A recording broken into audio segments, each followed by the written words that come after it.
Tonight, actor and politician Simon Prast on his motivations, his acting and his activism.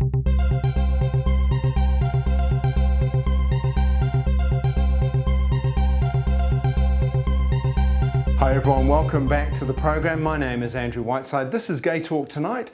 My guest is actor and sometime politician Simon Prast. Gay man and actor Simon Prast has a long pedigree in theatre, both on stage and managing the Auckland Theatre Company and the 2009 Auckland Festival. He's also well known for his starring role in the 80s television soap opera Gloss. In 2010 he stood for the Auckland Mayoralty, and though he didn't win, he learned a lot about politics and himself. Simon, thank you so much for joining me. It's lovely to have you here. My pleasure. Now, I wanted to go back in time and ask the question, what got you into acting? I did a production of Death of a Salesman in my final year at Auckland Grammar. I played Woody Lohman, and I felt that here was something that I could actually do. I felt a great connection to Arthur Miller's writing.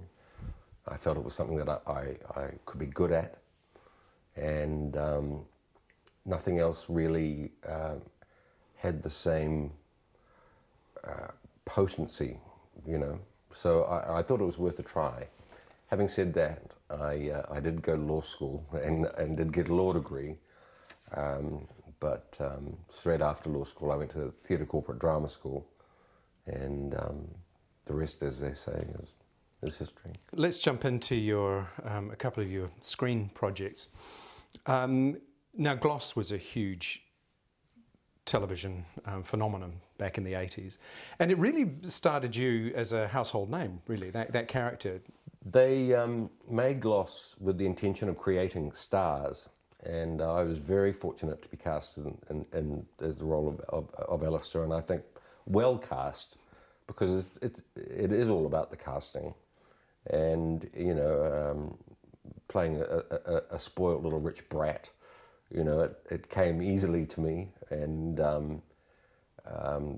you know, Janice Finn, who produced it, you know, she knew exactly what she was looking for, and so the whole series was very well cast, and she knew what she was going for in its look, and its writing, and I think that it's the writing which made it so special, because it wasn't sort of New Zealand cardigan writing.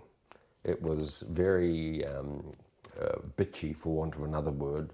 You know, it was very funny, and the characters were very urban and ambitious. And Janice said that, you know, it's based on you know, a Greek tragedy, if you like, and it had that level of, you'd play it at that level, so it was very enjoyable to do. And to this very day, you know, this is 25 years ago, to this very day, people remember Gloss, so I'm very proud to have been part of it. I used to love watching it. It was people had Gloss parties, you know, they'd dress up as Maxine and all this sort of thing. So, you know, it was an extraordinary time, and, you know, we both remember the late 1980s, the age of conspicuous consumption, and Gloss was, you know, the flagship of that. And so, you know, of its time, it was a remarkable piece of television. And for New Zealand, it was a remarkable piece of television. The other one I wanted to specifically ask you about was Garth Maxwell's When Love Comes. And you played a gay character in that. Right. And your boyfriend was Dean O'Gorman. That's right. Yeah. A very long on-screen, close-up on-screen kiss. So what was that like? Dean's a very good kisser. It was a wonderful project to be in, and you know, I was 36 years old when we did that. And Garth is a beautiful man. I'd known him, you know, for a time before that, and to work on it, you know, about the subject matter, and you know, made by someone that I knew and with people that I knew. Again, I think it was very daring and original for New Zealand, because it wasn't a sort of you know, it was the opposite to Once Were Warriors. You know, it was a love story about in all of its manifestations, and it wasn't particularly well received, which always amazed me because, a little bit of distance. I look at it now and I think it's a very well put together film. I think the performances are good and it's got a sensational soundtrack. New Zealand looks beautiful in it. And the message of the movie, I think, is very good. So again, I was very lucky to be able to do it. It's strange looking at yourself when you're 36 years old. It's the strange thing about film is that you're captured for that moment in time. And, it's not that I go back and look at these things or anything like that, but, not so long ago I did see it. And you remember it like it was yesterday, but you think, who the hell's that young person, Do you contemplate aging and where life is going to go for you as you get older? I'm 50 now, and I think of, 20 years ago I was 30, and I remember that like yesterday. And 20 years from now I'll be 70. And so the nature of time, you become aware of it the older you get, I think. And that it's not this infinite thing, and that it accelerates. So I think I take less for granted now, and I'm very grateful for the experiences that I've had, because to have a well of memories. If I dropped dead tomorrow, I'd be a very happy person, and I would consider myself a very fortunate person, because in this country, I've managed to do everything that I've ever wanted to do, for better or worse, I have to say. I've had that freedom, and along the way have met some extraordinary people, and I'd like to think that in some way have made a contribution. I wanted to ask you about standing for the Mayoralty 2 years ago. There's another election next year. Where did that come from? Because I think a lot of us were a little taken aback that you actually stood for it. So this was the first time it was going to be a super city, so everything was up for grabs. And I sat there and I've always had an interest in politics. Strangely enough, my hero was not an acting hero. It's John F. Kennedy. So, I've always had an interest in politics, and in liberal politics and in intelligent politics. And I'd worked closely with the council under Banks at the festival. I don't have much time for the man as a politician, and I don't think he brought anything to the table. I think he was actually, was not a good thing for Auckland. As the super city mayoralty thing came up, I didn't know who Len Brown was. And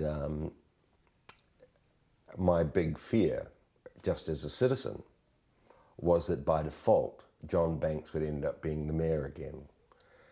And I gave it some thought, and I thought that I didn't really have anything to lose. I had quite a lot to say, and that rather than sit there and just rail from my armchair, I might as well put my money where my mouth is, and I actually did, unlike Mr. Banks, and got into the race. I don't think that I seriously thought that I would win, but I knew that I would have said my piece, and that was an important thing for me. Now, on Facebook, you are regularly posting things about Auckland City and about politics and so on. So you're still clearly focused on that. Is something coming? Well, I have to say that I enjoy Facebook. I use it for that very purpose. I don't want to bore people about what I have for breakfast or when I eat breakfast or things like that. I think it's a wonderful free forum to share ideas, and I've as on national politics, local politics, you know, I do have an opinion, and you know, I've got a strong opinion about the way things are going at the moment. If you've read any of my posts on Facebook, you know, and if only to reach one person who might not have thought about such a thing. Because I think our current Prime Minister was voted in really without anyone knowing anything about him. And, you know, he has a certain, you know, easy glibness that has allowed him to reach the highest office in the land. And I think a lot of very unfortunate things are happening to the country because of that. So will you stand for something again? Well, as I say, I'm 50 now, and what happens over the next 10 years of my life is something that excites me. And you know, to be a politician at 60 is to be a young politician still, you know. And I think that I'd bring quite a lot to the table. In many ways, I think that an actor's experience or an artist's experience is worth as much, if not more, to the political debate than that of a currency exchanger. You know, that I don't. That's the last thing this country needs. You know, someone like running it. My final question then, what is it, do you think, that it takes to have a happy, successful, fulfilled kind of life? I think that you have to be able to live within your own skin, you know, and the slings and arrows, you know, is that I've enjoyed great times, and I've enjoyed the opposite of great times. And you've got to take the good with the bad, and to be able to live with yourself and the decisions that you've made, to be optimistic about the future, you know. I think that that's very important. My favorite saying, if you like, "This too shall pass," is that you know, we are merely passing through, you know, and be aware of that. You know, be awake in your life. Don't just trudge along. And so I try to live that way, you know. The arts give you a lot. Theatre has given me a lot. To be exposed to Arthur Miller or to Tennessee Williams or William Shakespeare, Reginald Rose, who wrote 12 Angry Men, you know. I mean, when you deal with these ideas, you absorb a lot about humanity and all that's good and all that's bad in it. And, you know, some of that, I think, rubs off on you.